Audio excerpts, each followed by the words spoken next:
আমগো রক্তে হাত দিলে রক্ত রক্তি হয়ে যাবো কয়ে দিলাম। শুনেন মাদার তুই কে? এটা জিজ্ঞাসা তুই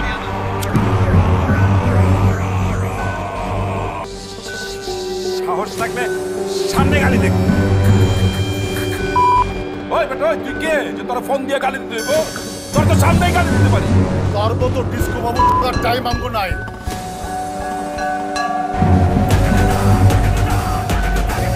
তো মাই ডিয়ার অডিয়েন্স, অবশেষে ফিমেল 4 নাটকটা দেখে ফেলাইলাম। ইউটিউবে তো আসলো না, আসলো বঙ্গ অ্যাপে। 23টা টাকা আমার মাইরা দিছে শালারা।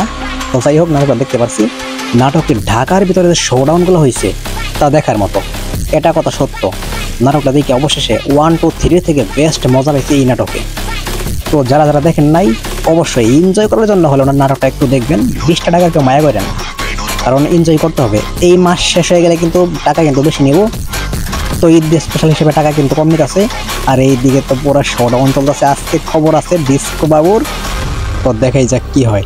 আর এই নাটকে সব থেকে আমার কাছে যে সিনগুলো ভালো লাগছে সেগুলো একটু একটু করে তুলে ধরছি। তো অবশ্যই দেখুন আর আজকের ঘটনাটি সম্পূর্ণ মন দিয়ে শুনুন। Good night.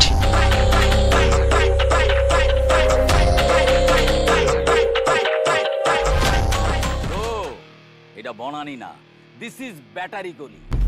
এখানে একটা মারলে 5টা খাইতে।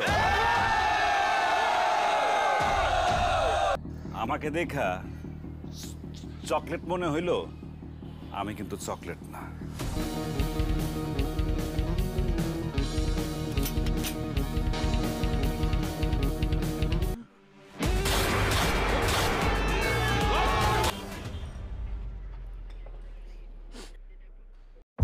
আসসালামু আলাইকুম, ওয়েলকাম ব্যাক।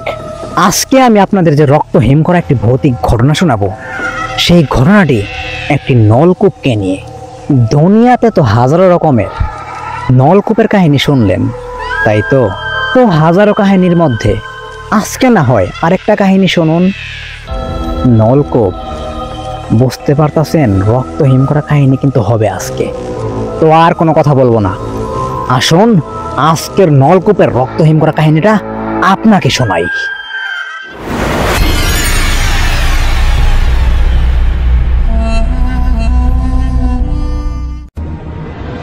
আমার নাম জনি, ছদ্মনাম। আমার স্থানীয় বাসা এই বাংলাদেশের কোনো একটি এলাকায়, গ্রাম বলবো না, কোনো একটি এলাকায়। আমাদের এলাকায় অনেক পুরাতন একটা নলকূপ আছে।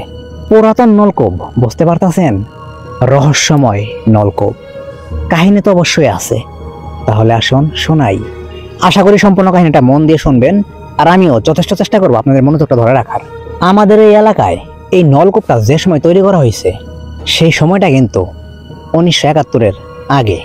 বর্তমানে এই নলকূপের বয়স হইতাছে প্রায় 55 থেকে 60 বছর এর মধ্যে। বুঝতেই পারতাছেন অনেক পুরাতন একটা নলকূপ।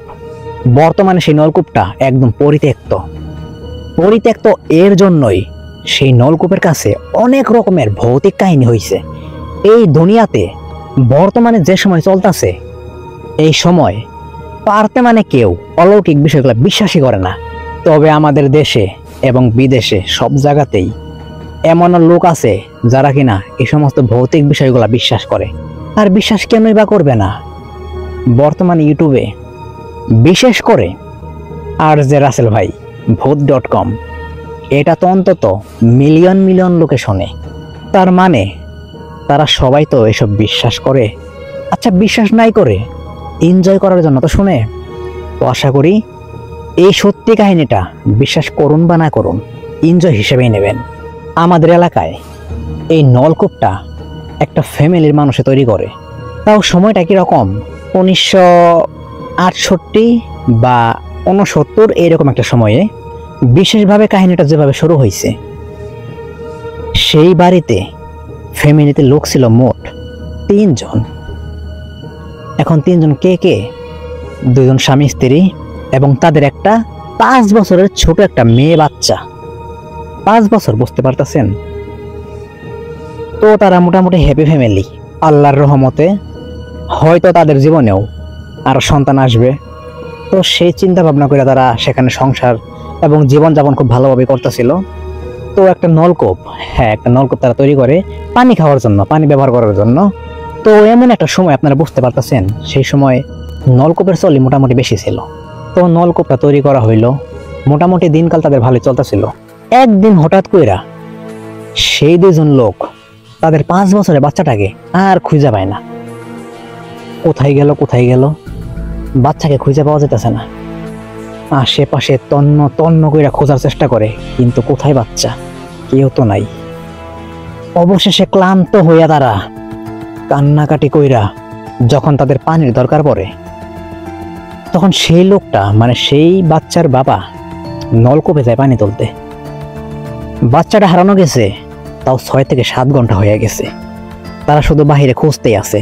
তাদের এটা জানা ছিল না যে তাদের বাচ্চা এই নলকূপের কাছে আসতে পারে।